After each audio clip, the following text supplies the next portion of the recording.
खूबसूरत शहजादी बारबी अपने वालिदैन बादशाह और इस सरजमीन की मलका के साथ एक अजीम आलीशान महल में रहती थी जहाँ हर शाम सूरज गुरूब होता था।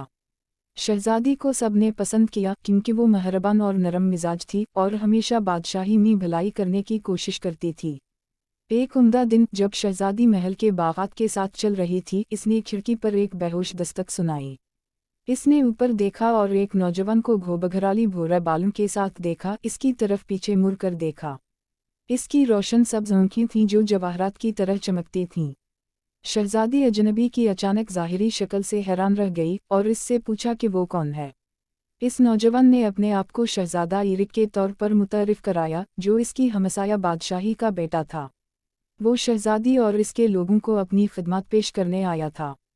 शहजादे ने वजाहत की कि इसने मेहरबान शहजादी के बारे में सुना है और मदद की पेशकश के साथ आया है।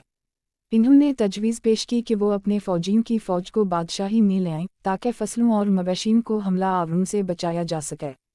शहजादी पहले हिचकिचाहट का शिकार थी क्योंकि किसी अजनबी के वादे पर भरोसा करना मुश्किल था। ताहम वो हमेशा अपनी मेहरबानी और नेकी के लिए जाना जाता था और वो इस तरह की पेशकश को नज़रअंदाज नहीं कर सकता था। शहजादा ने शहजादी को पड़ोसी सल्तनत में ले जाने पर इत्तिफाक किया अपने वालिद बादशाह से मिलने के लिए। शहजादी घबरा गई थी क्योंकि इसने पहले कभी महल नहीं छोड़ा था। ताहम जब वो पड़ोसी बादशाही की तरफ चल रहे थे, शहजादी ने शहजादे में तब्दीली देखी।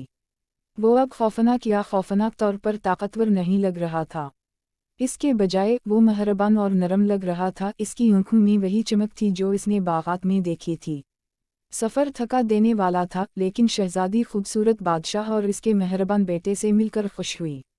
बादशाह और शहजादे ने अपनी फ़ौजों का तज्ज़िया किया और अपने दिफा को मजबूत बनाने के ख़यालात पर तबादला ख़याल किया। जब वो जंगलों में वापस चले गए तो शहजादी और शहजादे ने इनकी ज़िंदगियों और इन लोगों के लिए इनकी मुश्तरका मोहब्बत पर तबादला ख़याल किया जिन पर इन्होंने हुकूमत की।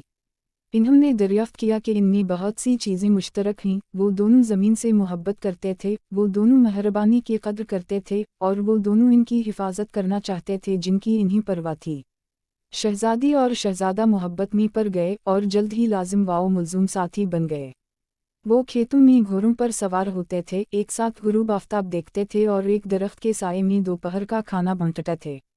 शहजादी और शहजादे की रहनुमाई में ज़मीन खुशहाल हुई। इन्होंने मजबूत दिफा बनाया और लोगों को नुकसान से बचाया।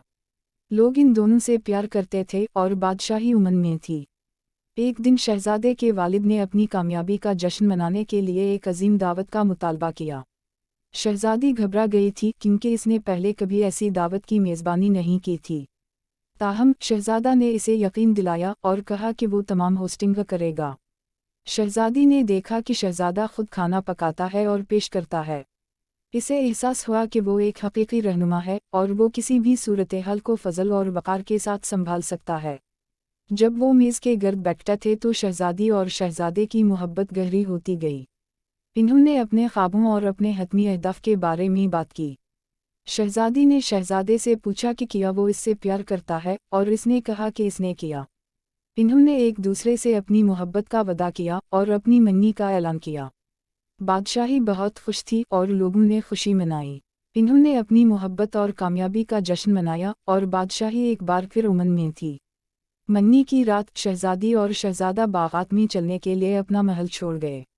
जब इनके चेहरों पर चांदनी चमक रही थी, इन्होंने अपनी मिन्नत मानी और बोसा से अपनी मोहब्बत पर महर लगा दी।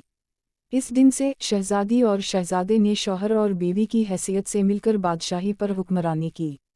इन्होंने लोगों की हिफाजत जारी रखी और हर गुजरते दिन के साथ इनकी मोहब्बत मजबूत होती गई। शहजादी ने महसूस किया कि बाज़ औक़ात गैर मुतवक्के तौर पर गैर मुतवक्के तरीक़ों से खुशी ला सकती है। इसने कभी शहजादे से मिलने की तवक्को नहीं की थी, लेकिन रात के वक्त बाग में इनकी मोहब्बत खल गई थी और उसी लम्हे से शहजादी जानती थी कि मोहब्बत से कुछ भी मुमकिन है।